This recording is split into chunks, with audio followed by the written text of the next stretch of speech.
No i się włączyło już. Włączyło się. Jest włączone. Tak ostatnio to takie właśnie te rozbiegówki są długie. No właśnie, za długie. Za długie I są. nikt tego nie ogląda. No właśnie, nie oglądają już. A czasami grzecznie mówią, że są śmieszne, albo że są fajne, albo nic nie mówią. To kopiuj wklej. Jest. Tak? Robimy? Kopiuj wklej? My czy oni? Nie, my nie, komentarze. Komentarze? No tak, też się tak zdarza. Nie, raczej nie. Nie? Mhm. Nareczku, nagrywamy jeszcze przed tak zwanym Nowym Rokiem, ale emisja będzie po Nowym Roku. Po nowe. No, już w nowym, już w nowym, tak zwanym nowym, tak? To co oni tam wymyślają z tymi liczbami, cyferkami. Więc już będziemy w nowym, tak zwanym Co 24. oni wymyślają? Kolejne liczby i cyfry dodają. I w ten sposób nam mówią, że czas leci. Mhm. Nieubłaganie. No właśnie. Mhm. Już tak sobie od 2000 minęło tyle lat od końca świata. Od tylu końców świata już tyle czasu minęło. No dokładnie, dokładnie. To już miały być te końce świata, tak, W 12 tym roku jeszcze. też, w tym co jest już, a co jeszcze, którego jeszcze nie ma, bo jak nagrywamy to nie ma, jak Mhm. oglądacie to już jest, to też będzie koniec świata. A ja nie wiem. Myślałam, że ty Dlaczego coś nie wiesz? wiesz. Myślałam, że ty Ja coś wiem, ale nie nie powiem. powiesz. Nie. A słuchaj, no już się przyzwyczailiśmy do tych końców świata, więc nam nie robi chyba. No. No. Będzie nam przyjemnie, jak nas zaskoczy koniec świata. Puk, puk. Koniec świata. Myślisz, że będzie przyjemnie? Nie wiem, trudno Mm, powiedzieć. Zależy mm, jaki to będzie koniec. mhm. To co, dzisiaj poważnie chyba lecimy, co? A, Dzisiaj powaga? bo Halinka się nażarła na święta i nie ma Oj, siły, to daj musimy je. spokój, po prostu to jest okropieństwo. No widzisz, i trzeba było tyle żreć. A ja nie żarłem i się fajnie czuję, widzisz. Mm, mm. Ja nie żarłam, ja nie mam zwyczaju żreć, panie Darku. No ale w święta to wiesz, to choćbyś chciała jeść, to i tak się nażresz. Choćbyś No, chciała a ja nie. konsumować, tak? To i No. tak się. No, jest w tym coś takiego, że to siedzenie przy stole jest po prostu, no, Lecz nie ciężkawe. trzeba było się przejść. Dariusz się przeszedł, prawda? Było bardzo miło, sympatycznie. A Mhm. nie siedzieć tylko. I nawet Kevina nie oglądałem w tym roku, No który nie przeżył. żartuj. No, nie. No to słuchaj, statystykę zaburzasz. Tak, No, ale tak ja nie. mówiłem, że ja nie świętuję. No, świętować nie musisz, ale Kevina, no niestety to jest obowiązek Nie, nie, oglądać. nie. Nie, bo wtedy to jest jednak świętowanie. No nie, to już. Znaczy, wiesz co, no. No ja już nie mam telewizora od dawna, więc ciężko jest tego Kevina obejrzeć jakokolwiek, No, ale to ale. na YouTubie oglądałaś pewnie. No na pewno. No, Tak, tak. No nie, jednakowoż nie, nie. To już a jakby. jeszcze się okaże, że ty sobie już wódkę pić na Sylwestra. Na Sylwestra się pije wódkę? No, Halinka, ty już dobrze wiesz, ty już udajesz niby nie tego. No nie, Dareczku, to wódeczkę to chyba ty pijesz na Sylwestra i nie tylko. Ja nie piję w ogóle alkoholu. No właśnie, no. I co? Ja już od dawna alkoholu nie piję.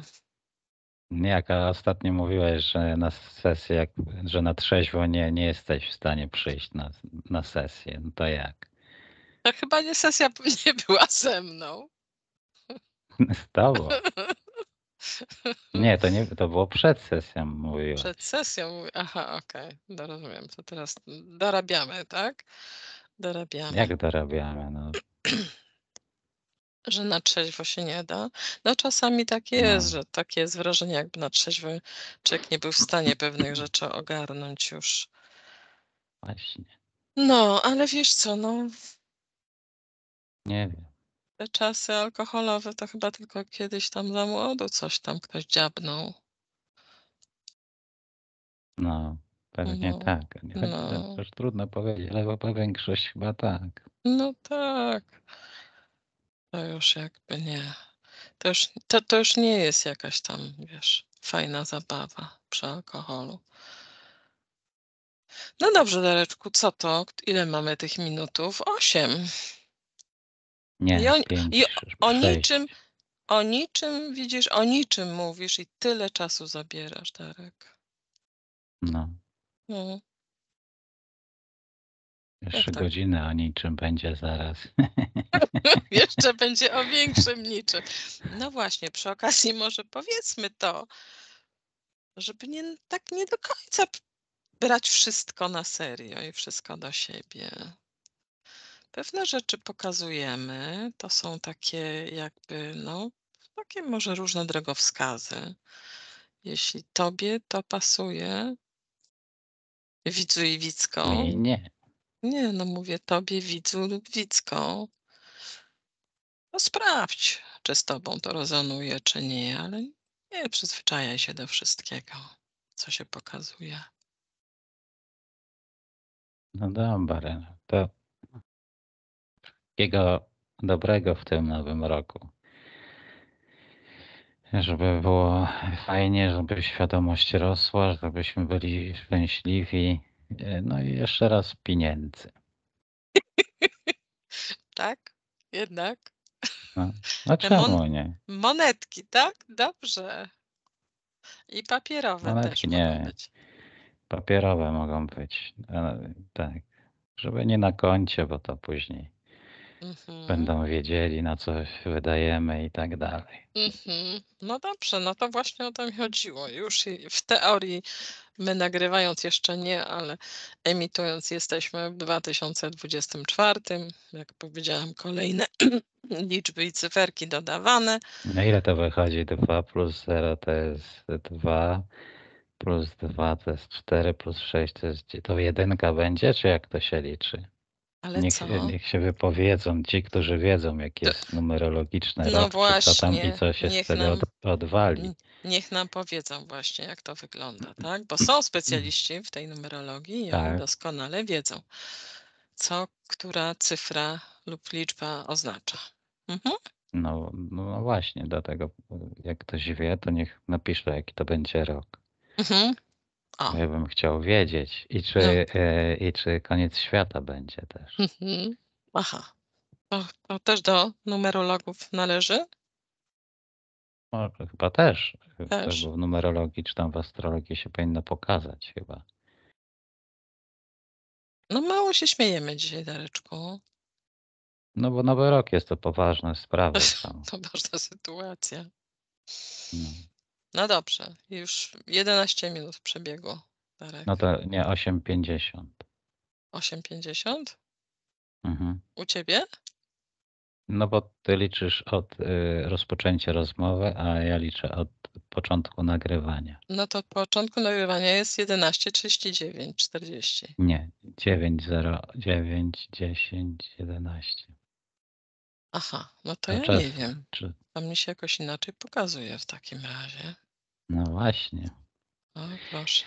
No to dobrze, To to żeby co? nie Nie smęcić, bo smędzi. to taka melancholia na koniec roku. To Mam nadzieję, że się niekoniecznie. wszystkim wszystko fajnie spełniło i będzie się spełniać jeszcze bardziej te fajne rzeczy, te takie, które gdzieś w duszy gra, to żeby po prostu się manifestowało pięknie. No i żebyśmy się dalej spotykali i żeby było fajnie. Przede wszystkim, żeby było fajnie, tak. No i żeby Halinka w końcu żarty zaczęła opowiadać na rozbiegówkach, że nie było tak melancholijnie i poważnie. Mhm. No ale przecież ty Już masz. 10 minut, już musimy, Tak? Już musimy kończyć? musimy kończyć. Dobrze, dobrze. Lowkujemy, kiskujemy, I foreverkujemy. foreverkujemy Dobrze. i jedziemy. I tak, i widzimy się Bo w nowym dzisiaj roku. lecimy, bo są słabe pytania, jak podejrzewałem Halinkę. To. Pereczku, dlaczego tak mówisz, że są słabe? Nie wiem. Dźaźnisz mnie po prostu. Chcesz mnie rozdźaźnić? Nie, absolutnie. Nie. No zobaczymy, słuchaj. Jesteśmy w tym samym temacie, bo myślę, że temat się zrobił dosyć taki śmieszny i ciekawy. Więc właśnie prośba do ciebie, żebyś już troszeczkę odleciał tej przestrzeni hipnotycznej, ale będę chciała, żebyś pozostał pod kopułą.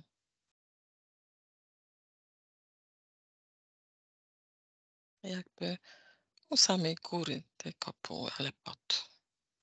Jesteś? Tak. Mhm. Dużo mówiłeś o tej strukturze, mówiłeś, że jest taka rzeczywiście jakby bardzo wypolerowana. Ale sprawdź, czy są gdzieś jakieś rysy na kopule od wewnątrz.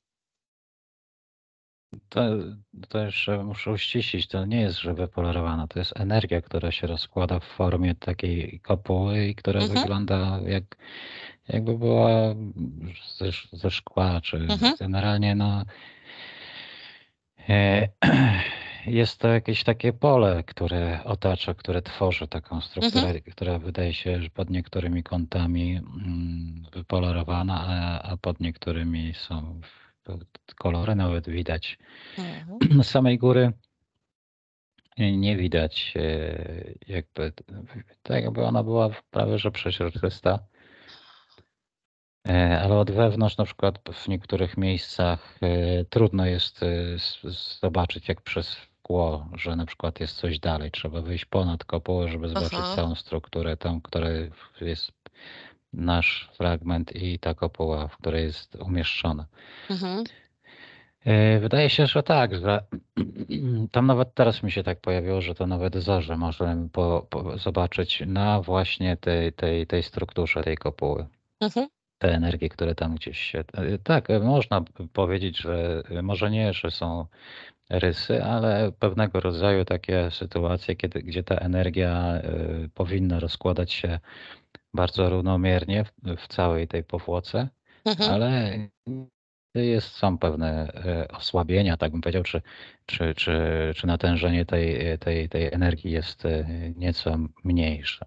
mhm, To tak jakby też ta maszyneria, która tam tą energię wytwarza, która zbiera tą energię i produkuje, wytwarza to pole, też w pewnym sensie nie była stabilna. To mhm, też jest, wydaje się, wynik tego, że e, zbierając tą energię też od nas, pewnego rodzaju zakłócenia nawet naszej energii, chociażby jakiś stan euforyczny. Na przykład na okoliczność świąt można dać takie porównanie, kiedy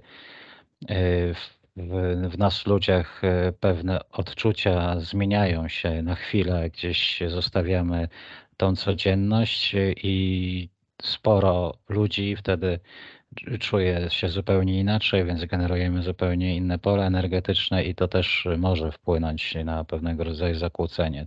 To się wytwarza, to się mhm, jakby przeciwdziała temu, tworząc pewnego rodzaju osłabienie tych uczuć świątecznych, tej atmosfery, ale gdzieś, czy gdybyśmy na przykład wytworzyli jakąś teraz sytuację taką bardzo e, pozytywną jako ludzkość, mhm, to też by wpłynęło na rodzaj wibracji, która później może się objawić jako pewnego rodzaju zakłócenie. mhm, mhm. Powiedziałeś piękną rzecz, że tutaj właśnie poprzez własną, naszą wytwarzaną wibrację, energię mamy, no, przekładamy to na stan tego pola, tak? Czyli możemy też doprowadzić do tego, żeby to się mocno zakłóciło. No tak, tyle że dla naszych ciał, które są mimo wszystko jeszcze osadzone w Mhm, tej materii, nie byłoby to do końca pozytywne. Dla nas dopiero po pewnej transformacji naszych ciał, komórek ciał, które będą mhm, mogły funkcjonować poza tym środowiskiem, które tutaj zostało wytworzone, wtedy może tak. W tej mhm. chwili sporo ludzi, no, wydaje się, nie Nie przetrwałoby. przetrwałoby, to powiedziałeś tak. Tak. Powiedziałeś w poprzedniej sesji, że jesteśmy w tych ciałach fizycznych, tych cielesnych, nie bylibyśmy w stanie przetrwać na zewnątrz. Dobrze, ale teraz sprawdź.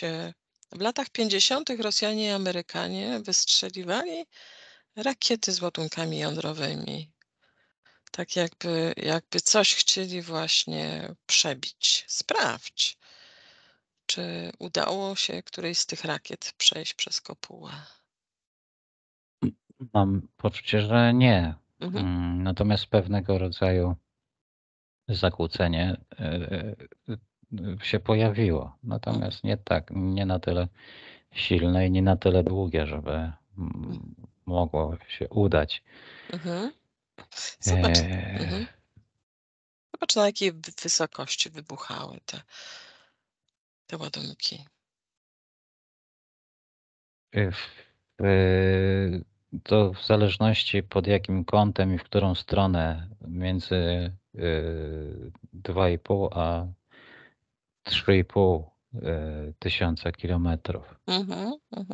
A przypomnij mi jeszcze, jaka jest wysokość kopuły? W najwyższym punkcie w okolicach 5000. 5000. Ale w momencie, kiedy wystrzelilibyśmy takie coś nie wiem, z południa albo z północy, z Antarktydy, z Antarktyki, przepraszam, Mhm. no to wtedy do kopuły jest bliżej, bo ona jakby wychodzi z Tak. poziomu ziemi i wzbija się do góry pod pewnym kątem. Wtedy jest to nawet i kilkaset kilometrów. Mhm. No taka wieść gminna była, że około 200 kilometrów nad ziemią one wybuchały. To by się w pewien sposób zgadzało z tym, co mówisz. Dobrze, to teraz w takim razie jesteśmy cały czas, chciałabym, żebyś był wewnątrz cały czas kopuły i teraz wróćmy czasowo do 1969 roku. Lipiec, tuż przed odpaleniem Apollo 11. Darku, lecisz z nimi, ale na zewnątrz, w takiej optymalnej dla ciebie odległości. I powiedz, czy w którymś miejscu lub momencie zbliżyło się Apollo 11 do kopuły? Tak, tyle, że to bardziej pod kopułą, takim ruchem trochę obrotowym to Mhm. leciało, ale cały czas pod kopułą. Pod kopułą, okej, dobrze. Mhm. Gdzie w takim razie Apollo 11 wylądowało? Nigdzie. Nigdzie. Okej, dobrze. A jeszcze wróć do tego momentu przed odpaleniem i powiedz, czy była ona wycelowana w jakiś taki specyficzny sposób, tak żeby konkretnie trafić w konkretne miejsce. Żeby trafić, tak, była jakaś taka trajektoria, po której miało się to poruszać i poruszał się Aha, ten pojazd cały. okej. Natomiast pod pewnym kątem to się poruszało i u, jakby koniec tego lotu, może nie pod koniec, bo to Mhm. później w takim ruchem jakby obrotowym, tak jakby pod kopułą latało. Mhm. Ale pierwsze jakby te współrzędne powodowało, że to wyleciało i takim lekko zakrzywionym łukiem leciało do góry, a później Aha, przybywało to razem z tymi astronautami, aha. ale cały czas pod kopułą. Pod kopułą. Dobrze. To wróćmy do tu i teraz. Jesteś ponad kopułą. I teraz chciałabym, żebyś sprawdził w podobny sposób tak zwane rysy z zewnątrz, czy coś takiego widzisz. tak jak my możemy od wewnątrz w pewien sposób energetycznie, wibracyjnie wpłynąć, zobacz, czy z zewnątrz jest taka możliwość. Też trudno mi to nazwać się stresami, ale Mhm, pewne interakcje tego zewnętrznego środowiska na tą kopułę występuje gdzieniegdzie. mhm, Są pewnego rodzaju takie, nie wiem, zaburzenia czy rozładowania czegoś, co mogłoby z zewnątrz czy uderzyć, aha, czy napierać. Niekiedy są aha, takie momenty czy miejsca, w którym coś się z tym dzieje. mhm, To są raczej krótkie momenty,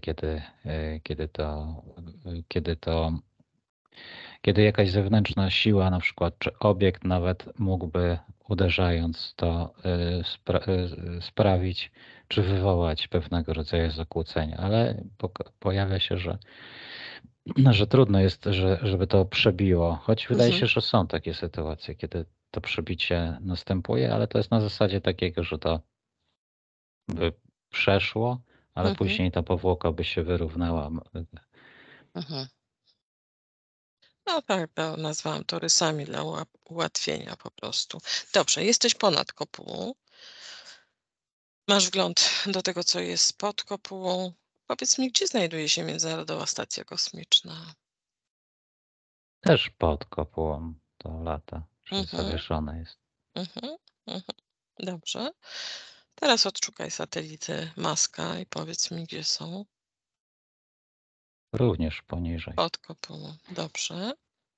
Dobrze, spójrz jeszcze na te satelity Ilona i powiedz mi, czy oprócz tak zwanego przesyłu informacji mają coś jeszcze innego do zrobienia? Tak. Mhm. Dobrze, jakie inne zadania lub działania mają przewidziane? Dużo tam jest elementów takich, gdzie jakby jest jakaś technologia, która jest przygotowana do użycia, ale nie działa. Oprócz tego przesyłu informacji też zbiera mnóstwo informacji jakby jak to powiedzieć, zmonitorowanego obszaru. Mhm, Jest w stanie wpływać na pewne procesy energetyczne, które właśnie z powierzchni Ziemi są odczytywane i też wydaje się właśnie, że jest już w części, a będzie jakby w większym zakresie reakcja tych urządzeń na tych satelitach wpływała na procesy na Ziemi. mhm, Tak jakby pewne częstotliwości też stamtąd próbowano przesyłać z góry, tak żebyśmy bardziej w sposób, nie wiem, w cudzysłowie naturalniej przystosowywali się do pewnych zmian. mhm, Można by mhm, było powiedzieć, że pewny jakiś taki mind control stamtąd też się może odbywać. mhm, Ale jest bardziej uniwersalne są to te satelity czy urządzenia, które tam są, które będą mogły również tworzyć pewnego rodzaju zjawiska mhm, holograficzne, może nawet, mhm, które będziemy mogli jakby patrząc z powierzchni Ziemi bardziej jakby dla nas będą wiarygodne, czy mhm. bardziej takie prawdziwe. Zobacz, czy już są takie hologramy wyświetlane, czy dopiero się przygotowują. No to jeszcze wydaje się nie jest Nie. używane, Mhm, ale można i wydaje się, że będzie to używane mhm, do tego, żeby tworzyć pewne takie bardzo realistyczne obrazy. mhm, mhm. Dobrze. To samo pytanie, jeśli chodzi o lądowanie na Marsie. Bo nie tak dawno rakieta sobie leciała i wylądowała ponoć tam. Sprawdź, gdzie ta rakieta wylądowała, czy w ogóle przebiła, czy przeszła przez tą kopułę. Według tego, co tu widzę, to nie. Mhm, Ona latając pod kopułą w pewnej skali, jakby to, że kopuła jest zakrzywiona, no to skala i możliwości obserwacji mogą sprawiać wrażenie, że ona się oddala. Pewne zakrzywienia światła, które są pod kopułą, mogą sprawiać wrażenie, że taki obiekt jest dużo dalej niż jest w rzeczywistości. Mhm. Mhm. Dobrze. A teraz poprzednio nam mówiłeś, że nasze Słońce i Księżyc są poza kopułą. Zgadza się? Tak, tak to widzę. Jak to widzisz? Powiedz mi, co w takim razie, jak Słońce jest zasilane? Pewnego rodzaju jest to reaktor, który wewnątrz jest umieszczony, czy jest po prostu wewnątrz takiego obiektu, który Mhm. na zewnątrz emanuje właśnie taką silną energią cieplną. Mhm. A Księżyc? Jak jest Księżyc zasilany? nie, Księżyc ma pewnego rodzaju strukturę wewnątrz, gdzie jest to zupełnie innego rodzaju zasilanie. Nie ma potrzeby tam stosowania aż tak ogromnej energii. Mhm. To jest taka struktura tak jakby w kuli umieścić pewnego rodzaju rdzeń z Mhm. gałęzieniami. Cała struktura wydaje się jakaś metalowa, która też utrzymuje ten księżyc na tej właśnie takiej, nazwijmy to, orbicie. A wewnątrz to jest takie, no, tak jakby zabudowane, a z zewnątrz pokryte właśnie Mhm. taką skorupą, która wygląda tak jakby była no, jakąś taką planetką czy czymś Mhm. takim, ale wewnątrz jest pusta i zabudowana taką strukturą. Mhm. Takie tam użebrowania są różnego rodzaju, taki rdzeń w środku. I on potrzebuje dużo mniej energii niż żeby zasilić takie słońce, nazwijmy to, Mhm. zasilać czy wytworzyć bardziej tą energię. Mhm. Tutaj Zobacz. też jest Mhm. to, że e, wbrew pozorom na Słońcu też to nie jest jakaś gigantyczna ilość energii, która jest emitowana już z powierzchni w sumie, z tego już nazwijmy to rozgrzanej powierzchni, bo ta kopuła też w pewnym sensie potrafi troszeczkę jakby, nie wiem, ogniskować tą Mhm. energię, przez to samo urządzenie jakby nie potrzebuje aż tak dużo energii, Mhm. ale potrzebuje znacznie więcej niż Księżyc. Mhm. Mhm. Okej. A czym są te wybuchy tak zwane na Słońcu? No te reakcje i uwalnianie tych energii, które wewnątrz jakby z tego Słońca są, powodują wtedy, że cała struktura, jakby ta słoneczna na Ziemi nie jest stabilna cały czas. Mhm. Pewne uwalniane elementy tego napędu, jakby nie napędu, tylko reakcje związane właśnie z zasilaniem tej kuli, tego słońca powoduje właśnie, że czasem tej energii uwalnia się więcej, czasem mniej. To cały czas Mhm. jakby jest w takim ruchu. Mhm. Tak. To można by powiedzieć, że zamiast na przykład włożyć tam kulę, która cały czas stabilnie się wypala, no to można by powiedzieć, że moglibyśmy zrobić taką kulkę nie wiem z czego, na przykład z ikry. Mhm. I te drobinki, one powodują, że czasem pęka i wypala się, tworząc i to uderzenie, to rozerwanie i uwolnienie tej energii powoduje właśnie też taką, no nie wiem, anomalię, Aha. czy zwiększone natężenie energii przez chwilę. Mhm. A zobacz, czy to jest prawda, czy zgodne z tym, co ty tam widzisz i czujesz, że Słońce nasze słabnie? Tak, no ten materiał się w końcu wypali i trzeba jakby było powiedzieć wprost chyba, że trzeba wymienić to źródło zasilania. Aha. To paliwo, nazwijmy to, czy te elementy, które właśnie powodują te reakcje i tak, w pewnym momencie będzie trzeba to wymienić. No, spójrz w takim Czy razie, doładować, jak to nazwać. doładować właśnie. Spójrz, czy były już takie momenty w tak zwanej naszej ziemskiej historii, kiedy właśnie trzeba było znowu to źródło zasilić. Tak. Co się wtedy na tej naszej powierzchni ziemskiej działo? Głównie jakaś taki moment najpierw zlodowacenia, a później jakby zaciemnienia.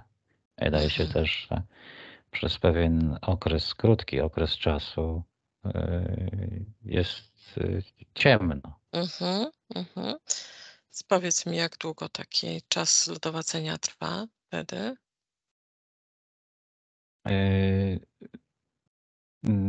Kilkadziesiąt, od około 80 kilku do 100, 160, 170 lat. Po czym następuje wymiana tego zasilania, nazwijmy to. Zobacz, czy w tym I wtedy czasie. dosyć szybko potrafi to zejść. Nawet potrafią pewnego rodzaju takie duże roztopy powodujące takie jakieś powodzie i takie zamieszanie pogodowe, nazwijmy to. Zobacz, czy podczas właśnie takich procesów wymiany lub doładowywania, czy dużo istot ludzkich, dużo ludzi ginie. Tak, najczęściej jest to związane z takim, nie wiem jak to nazwać, resetem czy zmianą. Nie tylko taką społeczną, związaną z samą ludzkością, ale też z takimi zmianami geograficznymi wręcz, czy geologicznymi. Okej. No dobrze, powiedz mi, jak się czujesz, Darku? Dobrze. Dobrze. No dobrze, to jeszcze jesteś cały czas poza kopułą, ale chciałabym, żebyś się przeniósł nad tak zwanym lądem, tak jak nazwałeś, zbiorem regionów. Jesteś? Tak. Powiedz mi, jak daleko od granicy kopuły znajduje się ten ląd? Mniej więcej w okolicy, w odległości mniej więcej 100 kilometrów, choć w niektórych miejscach jest to bliżej dalej. To nie jest regularne, że jakby odciąć od cyrkla, tylko to delikatnie jest taka poszarpana przestrzeń. Powiedziałeś, że na tym lądzie jest sporo takich regionów, które w jakiś sposób są odseparowane od siebie, ponieważ nie ma wymiany roślinności. Inaczej te rośliny wyglądają, inaczej też i zwierzęta. Powiedziałeś też, że kolory są różne. Powiedz mi, ile takich regionów tam się wyświetla, widzisz? Prawie 40. Jakieś około 38, żeby być dokładny, ale są jeszcze takie miejsca niezamieszkane, czyli to bliżej kopuły na przykład, tam taka przestrzeń, nazwijmy to niczyja. Ale takich zamieszkanych jest 38. 38. Zamieszkanych czy takich, no tak, w sumie wszystkie są zamieszkałe, chociaż niektóre wyglądają trochę jak rezerwaty. To takie jest coś jakby na przykład pewne pozostałości po pewnych cywilizacjach, to tak jakby zrobić jakiś, no nie wiem, zrobić właśnie taki park jurajski, że to, co było w tym miejscu, w którym my jesteśmy, co miało tutaj, co tu żyło, to tam przeniesiono jako coś takiego, że można wrócić i sobie popatrzeć. Czy na przykład niektóre cywilizacje, tak jak Atlantyda na przykład, to ci Atlanci też w pewnym sensie są tam jako taki relikt przeszłości, do którego można wrócić i zobaczyć, przeskanować, zobaczyć jako symulację, wyciągnąć wnioski na przykład, czy po prostu wspomnieć coś, co było. I dokładnie nazwałeś jeden z tych regionów.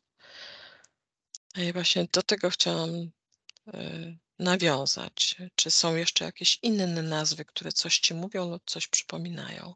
O Atlantydzie Drakonia powiedziałeś? na przykład jest, że to Drakonia. tam mieszkają właśnie drakoni Mhm, czy gady.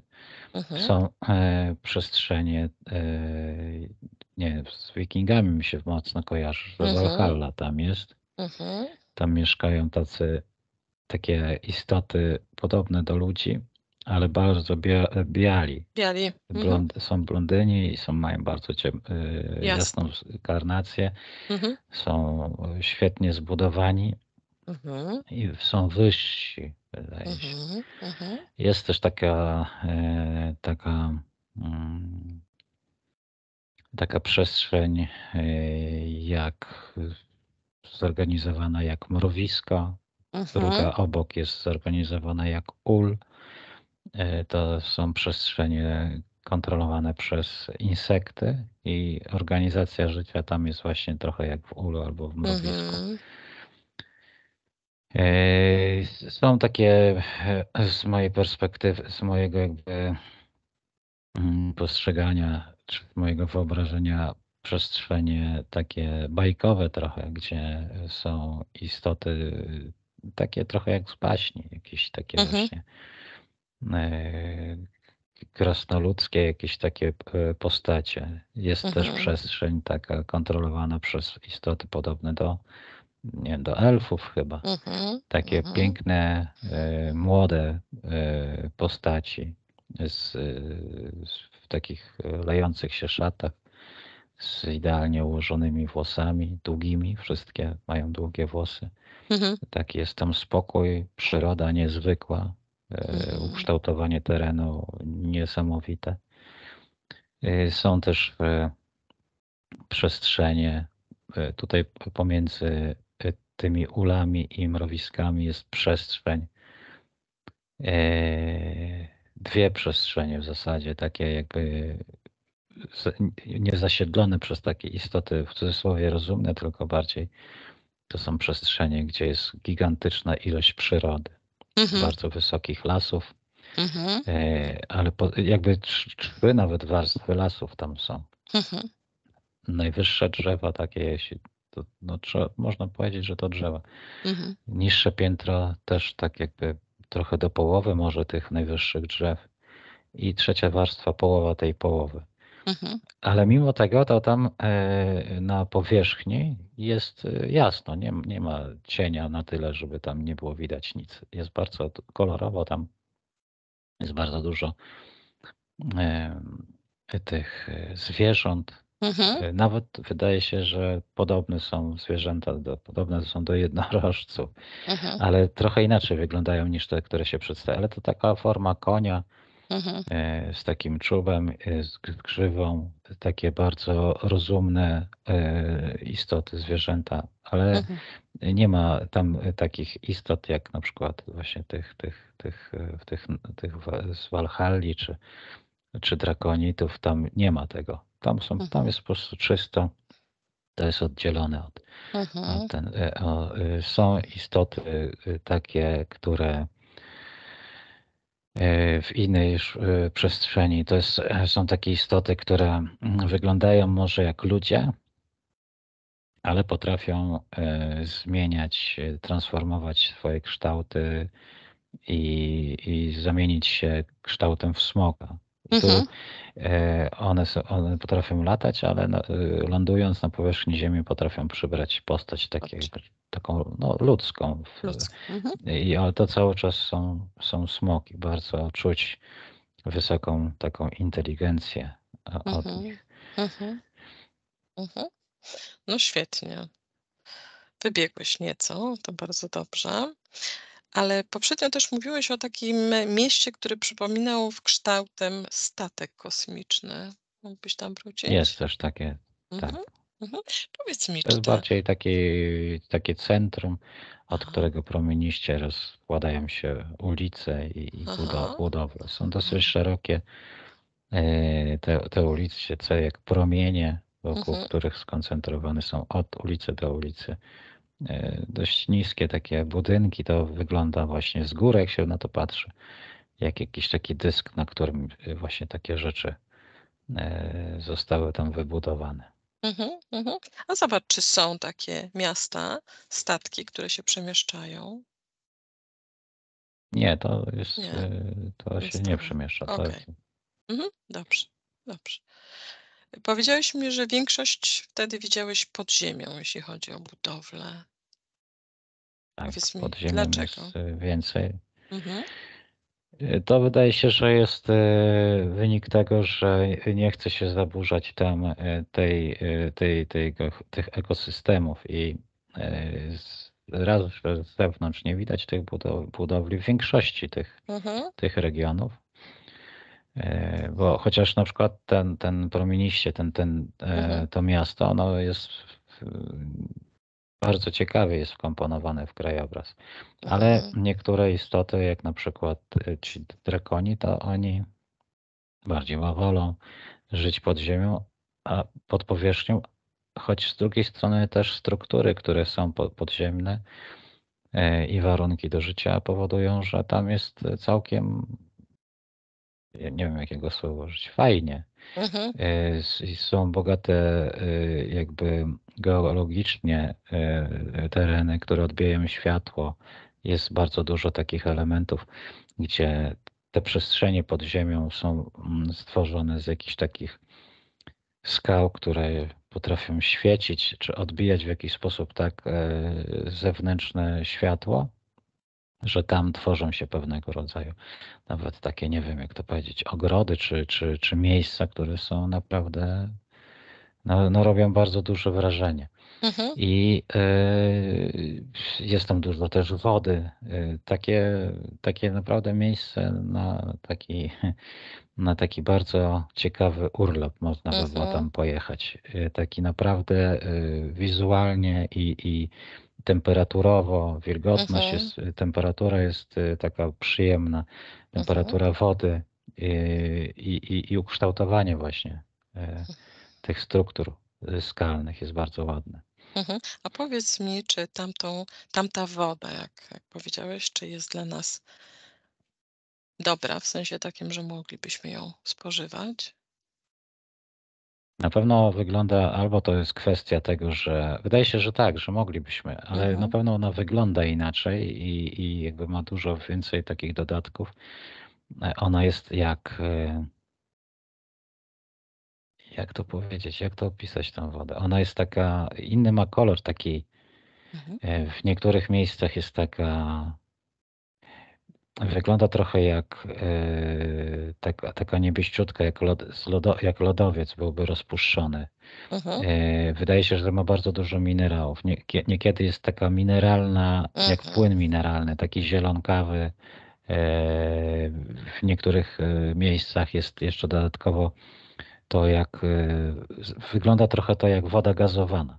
mhm, Że pewnego rodzaju struktury, które się tam jakby wydobywają, ale nie ma poczucia, że one są jakieś trujące. To wygląda mhm, bardzo pięknie i one uwalniają jeszcze właśnie z tej masy wody właśnie jakieś substancje, które też wpływają dodatkowo na atmosferę i skład atmosfery przez to jest zupełnie inny. Woda jest zupełnie inna w składzie. mhm, Ta podstawa mhm, może jest taka sama, ale te dodatki powodują, że jest dużo bardziej bogata w związki mineralne. Mam poczucie, że tak, że akurat wodę moglibyśmy pić, choć moglibyś. w Mhm, atmosferze tamtejszej już byłoby trudniej.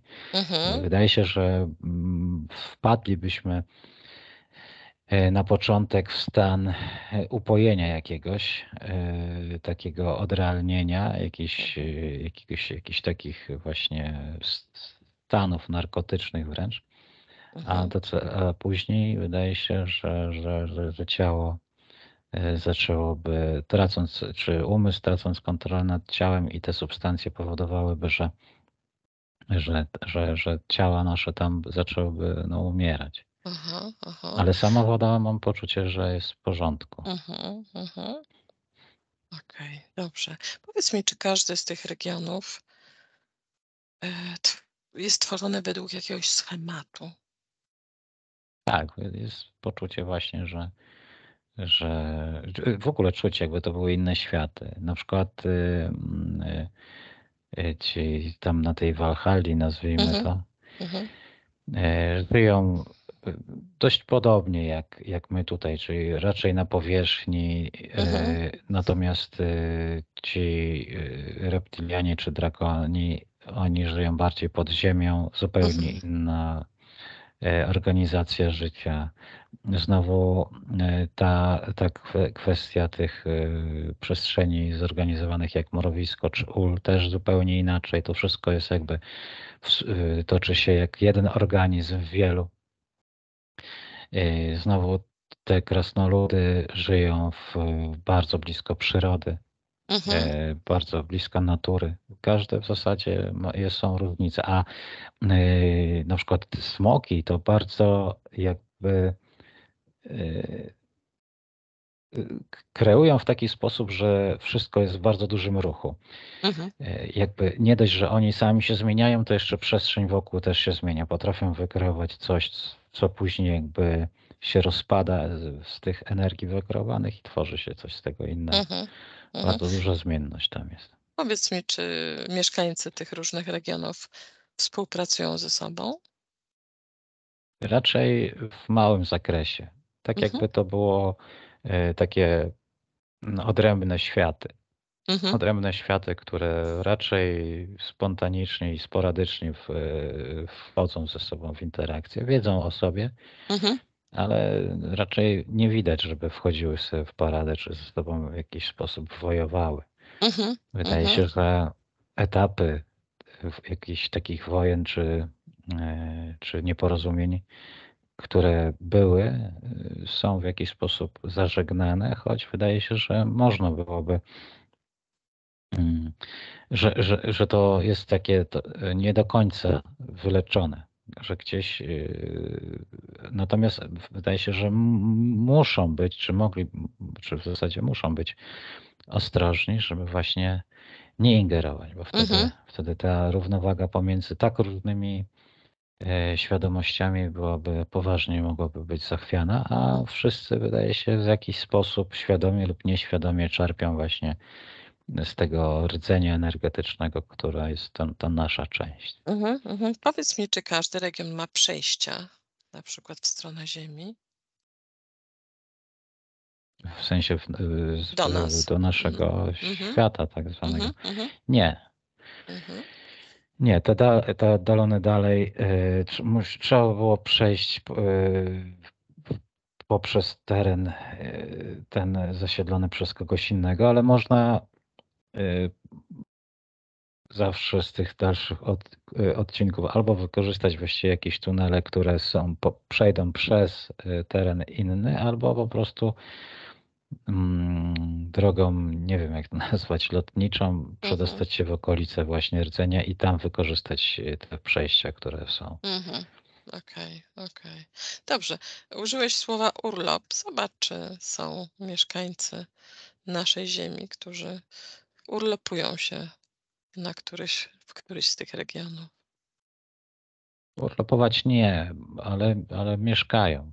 Mhm. Są takie istoty, które przypominają bardzo mocno Mhm. nas, ludzi. Postacie Mhm. takie, które są bardzo mocno do nas Mhm. podobne. Mhm. Mhm. Czy to są istoty, które kiedyś mieszkały na Ziemi, w naszej części? Wydaje się, że nie mieszkały, ale bywały, o tak, Bywały. odwiedzały. Mhm. Mhm. Dobrze.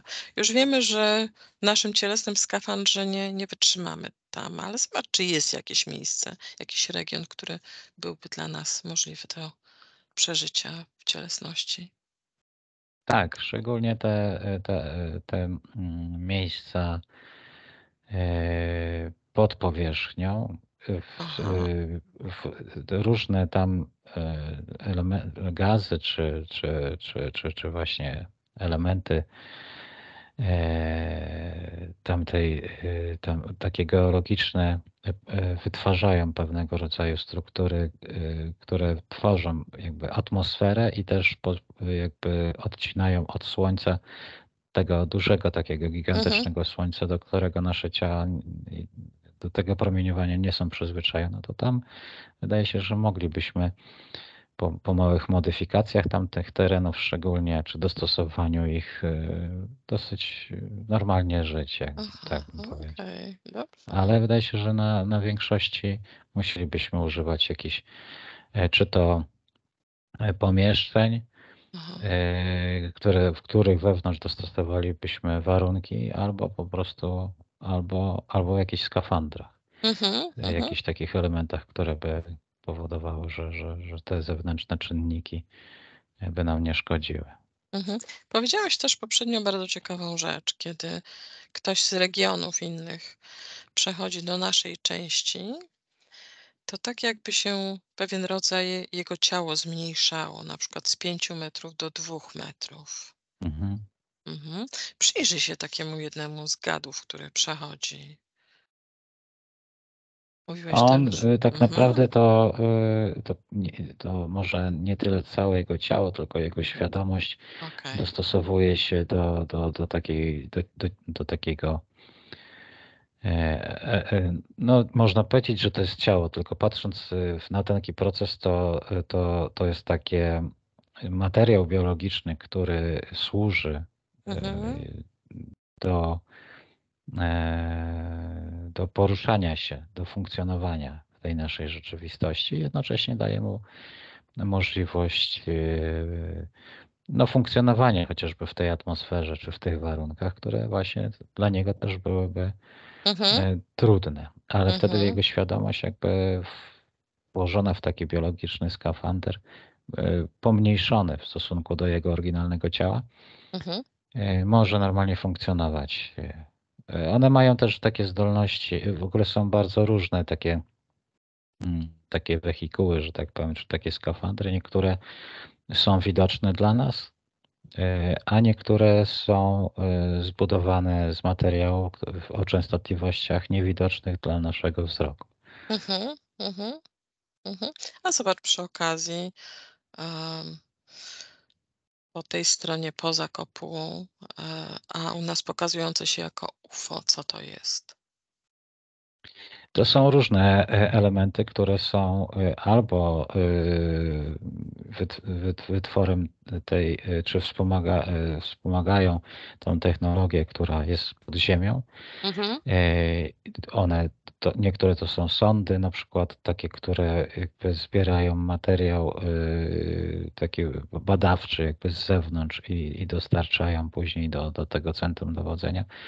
Ale są też faktycznie takie pojazdy, nazwijmy to, które pochodzą spoza tej naszej kopuły i niektóre istoty w taki sposób, jakby w cudzysłowie, mogą zwiedzać jakby mhm, tą naszą część. mhm, mhm. Dobrze. Przyjrzeliśmy się gadowi, który przechodził, a teraz chciałabym, żebyś się przyjrzał, jak przechodzi ten o bardzo jasnej skórze, kiedy przechodzi na naszą część. Podobnie, bardzo Podobnie. podobnie, Mhm. tyle że oni korzystają raczej już z ciał takich jakby upgrade'owanych Mhm. naszych ciał, Mhm. ale wyglądają są prawie że nie do odróżnienia od człowieka. Choć Mhm. faktycznie można by było powiedzieć, że te ich skafandry biologiczne są takie bardziej, nie wiem jak to powiedzieć, doskonałe, w sensie wizualnie nawet. Mhm. Są tak jakieś ładniejsze. Mhm. Powiedz mi, którędy przechodzą. Czy są to specjalne punkty, czy to są te gwiezdne wrota? Są takie wrota, przez które nie mogą przejść, ale też można jakby pod powierzchnią, jakby z takimi Mhm. tunelami wyjść. Przy czym jeśli ktoś chce dłużej zostać na powierzchni, w naszej części, no to raczej wtedy korzysta z tych wrót, które jakby jednocześnie są takim, e, dokonuje się takiej transformacji jakby powłoki cielesnej po to, Mhm. żeby taka postać mogła dłużej funkcjonować w tej naszej rzeczywistości. Mhm. Mhm. Dokładnie. Dobrze. Dobrze. Powiedz, chciałabym, żebyś wrócił do ściany kopuły naszej. I tak, nie wiem, kilka kilometrów nad powierzchnią idziesz idziesz tą kopułą, znaczy od kopuły idziesz w prawo, mijasz ten ląd z regionami i idziesz dalej w prawo. I powiedz mi, czy jest gdzieś koniec tego lądu? Jest, tak, Jest. Mhm, jest. dobrze. To jest tak Przemieszczaj jak się. taka No, wyrwany fragment czegoś i zawieszony i to jest wszystko zorganizowane. To jest lekko zakrzywione, aha. ale ten łuk jest bardzo duży i są końce normalnie tego. Mhm, mhm, mhm. Dobrze. To jeszcze spróbuj. Zobacz, gdybyś się przemieścił jeszcze dalej w prawo, co tam napotkasz? Najczęściej i tutaj w tym miejscu można powiedzieć, że to są takie góry, to w sumie to nie można nazwać górami. To jest jakaś taka struktura skalista, która wystaje kilkaset metrów do kilku kilometrów w górę, a za tym Mhm, nie ma nic. mhm, W tym miejscu taka bardzo mocno taka struktura, mhm, jakby e, te skały były poddane jakiejś wysokiej temperaturze, że tak jak mhm, jest takie powulkaniczne trochę morze te mhm, skały są. mhm. Czy tutaj można byłoby powiedzieć, że kończy się powierzchnia tej naszej skały olbrzymiej? No, w pewnym sensie tak, bo nie ma już tej powierzchni poziomej, nazwijmy to, ale Mm, wtedy można by było jakby po zewnętrznej ścianie iść aha. i okrążyć dołem, tyle że tam raczej są warunki takie trudne. Tam jest pewnego rodzaju roślinność, tak jakby coś tam zarastało, ale em, ta przestrzeń to tak jakby właśnie koparką wyrwać Mhm, coś z ziemi i ta mhm, powierzchnia na górze miałaby trawę, normalnie byłoby tam życie, ale pod spodem to wszystko jest takie same korzenie i kamienie i skały, więc tam raczej mhm, nie widać, żeby żyła jakaś cywilizacja, bardziej wewnątrz mhm, tej mhm, skorupy, mhm, ale tam nie. Więc w mhm, pewnym sensie tam ta płaszczyzna, która jest zasiedlona, tak powiedzieć, tam się kończy. mhm, mhm. Okej. Powiedz mi, jak się czujesz? Dobrze. Aha. Powiedziałeś mi też, że będąc poza kopułą czujesz się lżejszy i bardziej rozciągnięty. Mhm. Masz tak? No i Dobrze. inaczej zupełnie jest tak, bardzo jest tak, z jednej strony rozciągnięty, tak, ale Mhm, z drugiej strony wszystko jest takie, nie wiem jak to powiedzieć, zwarte, mhm, że wszystko jest takie bliskie, mimo że odległości czuć, że są bardzo duże, to w odczuciu wszystko jest takie bliskie, takie zwarte i mhm, bardzo takie trudno powiedzieć o ukształtowaniu, ale rozmieszczenie tego wszystkiego, tych wszystkich elementów, jakichś mgławic czy innych galaktyk jest takie, jakby miała się wrażenie, że to jest bardzo bliskie. mhm, A z drugiej strony, jak się by wyszło z jakiejś galaktyki, to tak jak z fraktala do fraktala. Takie jest odczucie, że takiego giętkości, takiej gibkości, która by pozwalała właśnie gdzieś dostosowywać się do poszczególnych mhm, tam partii tego wszechświata. mhm. Dobrze, dobrze. To w takim razie jeszcze wróć na ten ląd regionów. Tak centralnie się ustaw. Poprzednio powiedziałeś mi, że czujesz, widzisz tam 12 tych gwiezdnych wrót. Mhm. Zobacz, czy któreś z nich prowadzą gdzieś dalej, poza tą. Tak, wszystkie można Mhm, użyć. To nie jest tak, że mhm, tak jak typowe drzwi, że otwierasz z jednej strony i wychodzisz zawsze do tego samego pomieszczenia po drugiej stronie. Tutaj pomieszczenie po drugiej stronie może się zmienić w zależności od ustawienia tych wrót. aha, aha. Czy one mają jakieś numery, te wrota, symbole? Symbole bardziej niż numery. Aha, okej, dobrze. Powiedz mi, czy jest jakaś procedura przechodzenia przez takie przejście, takie wrota? Tak, Mhm. Tam Nie. trzeba te wrota w pewnym sensie spolaryzować czy ustawić. Pewne symbole, które w efekcie tworzą, nie wiem, chyba nazwę Mhm. świata czy miejsca, do którego, czy innych drzwi. Jakby, tak jakby trzeba było wyrównać. Te symbole trzeba ustawić, dostosować do tych drzwi, wrót, przez które chcemy po drugiej stronie wyjść. To przede Mhm. wszystkim trzeba zrobić. A Mhm. później te wrota trzeba jakby uruchomić, Mhm. włączyć po prostu, tak żeby one stworzyły jakiś pomost, połączenie pomiędzy tymi dwoma miejscami. Mhm. Wybierz A któryś z później przejść. mhm. Mhm. Wybierz któryś z tych wrót, które będą tak ustawione, żeby przeszły do nas, ale nie przechodź. Powiedz mi, czy po tej stronie jeszcze przed przejściem są strażnicy? Po naszej stronie, tak. Po naszej tak, ale jesteśmy jeszcze po tej zewnętrznej stronie. Czy tu są? Tak, zawsze mam Są. wrażenie, że ktoś tam jest. Że ktoś tam jest. Powiedz, kim są ci strażnicy? Takie istoty trochę wyglądające jak rycerze. Aha. Tyle, że w innej takiej zbroi, takiej bardzo elastycznej. Są gigantycznej wielkości, takie po Mhm. 10 metrów nawet niektórzy mają. Mhm. Mhm. Dobrze. Okej. A teraz wybierz takie wrota, które będą szły gdzieś dalej, przeciwnym do nas kierunku. I chciałabym, No to żebyś wszystkie mają taką wszystkie mają. możliwość. Mhm. Dobrze, to wybierz takie, które chciałbyś, no nie przejść przez nie, ale wiedzieć, co jest po drugiej stronie. No, w zależności co się ustawi, to będzie po drugiej Mhm. stronie. Mhm. Dobrze. Jakie mamy opcje? Co chcesz ustawić? Nie wiem co jest, czym się Mhm. można Zrób. połączyć. Aha.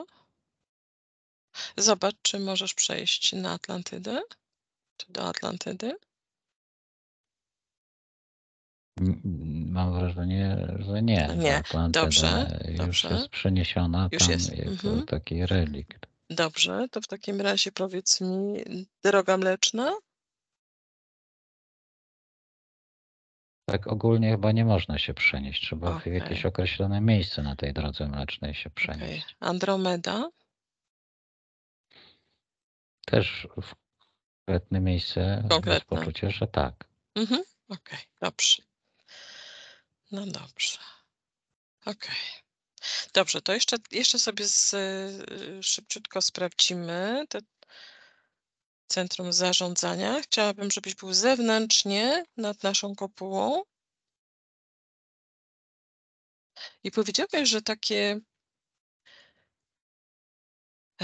centrum zarządzania całością jest poza naszą częścią Ziemi. Odszukaj to Ogólnie miejsce. tak. Odszukaj to Są miejsce. takie futurystyczne budynki, które Aha. można tam wejść i na takich, tak jakby w środku nie było nic, były tylko ściany, ale Mhm. pewne takie obrazy były wyświetlane i można było nawet, można tam tym czy sterować, czy Mhm. patrzeć na, odczytywać Mhm. w takich formach bardzo takich niezwykle ciekawie graficznych są przedstawione rzeczy. Mhm. Mhm. Dobrze, futurystycznie. Powiedz mi, czy kto zarządza? Czy są jakieś istoty, które zarządzają tym? Nie, tam nie Nie, ma nie właściwie. ma. Są jakieś istoty, natomiast bardziej jest to poczucie, że to jest sterowane jakąś sztuczną inteligencją, która właściwie tym zarządza, pokazuje efekty tego, natomiast bardziej zarządzaniem od strony takiej, jakby, że osobiście ktoś zarządza, to jest po naszej stronie. Tutaj to jakby to jest taki już obraz tego, co tam się Mhm. dzieje w tamtym centrum. A Mhm. tutaj te wszystkie elementy można tym sterować, czy myślą, czy głosem, to później będzie jakby wysyłane do tego centrum naszego i tam odczyt przyjdzie tutaj w postaci właśnie takiego wzoru czy graficznej postaci. Wyświetli się. Mhm. Mhm. Dobrze, w takim razie powiedz mi, czy tą sztuczną inteligencją, która tym zarządza, jest ktoś lub coś, co zarządza jeszcze tą sztuczną inteligencją? Ona została stworzona, zaprogramowana, tak żeby nie trzeba było nią zarządzać. Mhm. Można na nią wpływać. Istoty, które jakby mają dostęp do tej sztucznej inteligencji, do tego, co zarządza tymi systemami, Mhm. mogą na nią wpływać, mogą ją zmieniać, kontrolować, mogą wydawać jej polecenia po to, żeby właśnie ona zarządzała jeszcze czymś innym, czy rozbudowywała pewne Mhm. procesy. Mhm. Mhm. Dobrze. Okej, to w takim razie jeszcze powiedz mi, bo w poprzedniej sesji mówiłeś mi o makiecie tej naszej części. Odnajdź tą makietę naszej części w takim, mówiłeś, odpowiednim pomieszczeniu, komnacie. Tak, można to nazwać właśnie taką makietą, która bardziej jest holograficzna, mam wrażenie, ale Mhm. jest tak świetnie zrobiona, że ten hologram jest tak doskonały, że tak bym powiedział, że nie tylko się wyświetla, ale można jakby w pewnym sensie to nawet chyba wniknąć w tą Mhm. makietę, jakby, czy ona się w taki sposób pokazuje, że jest taka interaktywna bardzo. Mhm. Mhm. Dobrze, to chciałabym jeszcze, żebyś wrócił do takiego momentu w tak zwanym czasie, kiedy ta makieta była tworzona lub projektowana. I zobacz, kto. Makieta bardziej jest wytworzona, stworzona. Nie makieta jest projektowana, tylko Mhm. system był projektowany. Makieta jest odzwierciedleniem systemu. Mhm. Mhm. Mhm. Dobrze. Czy masz tam jakieś istoty, które projektowały ten cały system? Tak, takie istoty o takich dużych głowach. Mhm. Ile jest tych Małe istot? istoty raczej. Aha, Kilka tysięcy. okej. No. I od razu było już projektowane razem z tą kopułą? Ten system, tak. Okej, dobrze. No dobrze. Dobrze, to w takim razie wróć nad kopułę. Jesteś? Mhm. Odszukaj jakąś osobę, która jest tak zwana obudzona istota i sprawdź, czy będąc tu w tej części ziemskiej, żyje ona również poza kopułą w innej formie. Tak, no większość z nas żyje też w Mhm, innych formach, tyle że w pewnego rodzaju oddzieleniu to oddzielenie tworzy jakby mhm, całość mhm, tej świadomości, ale część jest też tutaj na Ziemi. mhm, mhm. Dobrze, teraz I poszukaj jako tak. Aha. część, ona jest jakby częścią, ale też w całej tej istocie ziemskiej jest całością, czyli jest normalnie człowiekiem, ale też częścią większej świadomości. Mhm, mhm. Dobrze, okej. Ja tylko tutaj dla porównania chcę, żebyś też popatrzył na tak zwaną istotę nieobudzoną, czy ona też właśnie żyje w innej formie poza kopułą. Mm, Jeśli jest częścią takiej świadomości większej, to tak. Mhm, Tyle, że to połączenie jest wtedy mhm, osłabione, zakłócone. Takie mhm. jej istnienie i jakby to, kim ona jest bardzo mocno zaburzone, Zaburzone. zakłócone. Mhm, dobrze. Dobrze, to cały czas jesteś poza kopułą, ale chciałbym, żebyś umiejscowił się w centralnej części tej kopuły. Uniósł się ponad poziom Słońca i Księżyca. Do góry idź, wysoko, cały czas do góry. jeszcze wyżej. Tak, żebyś tą naszą część ziemską zobaczył jako małe kółeczko albo kropeczkę. Jesteś? Mhm. Zatrzymaj się w tym miejscu i spójrz w górę, nad sobą. Powiedz mi, co tam widzisz.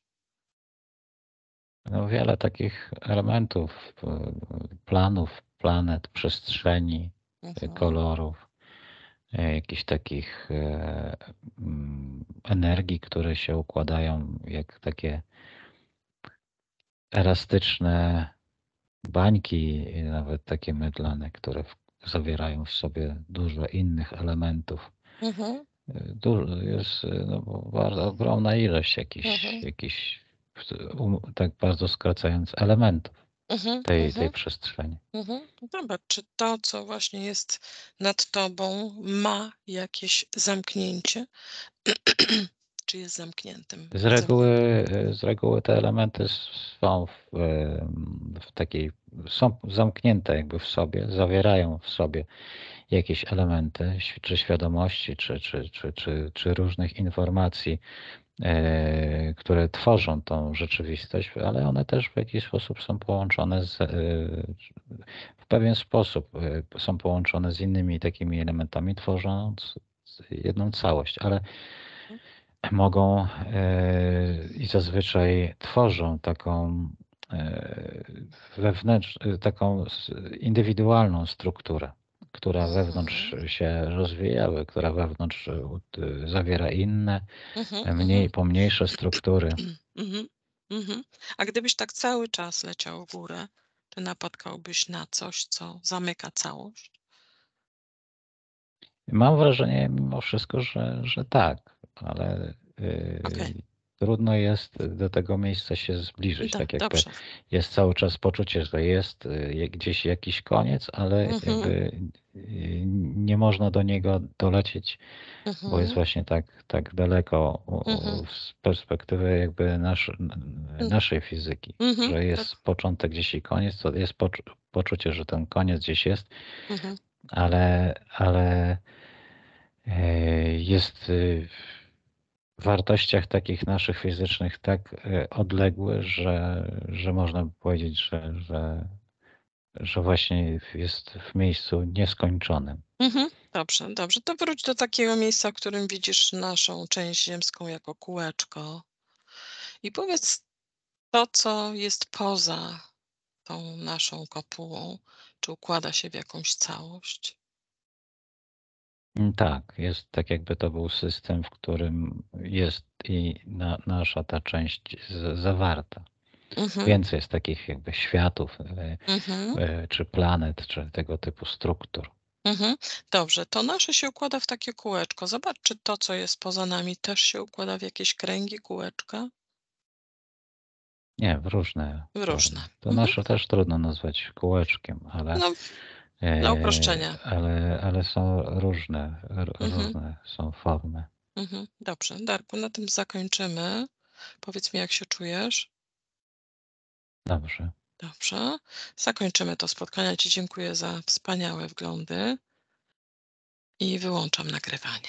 To dziękuję Ci i na razie.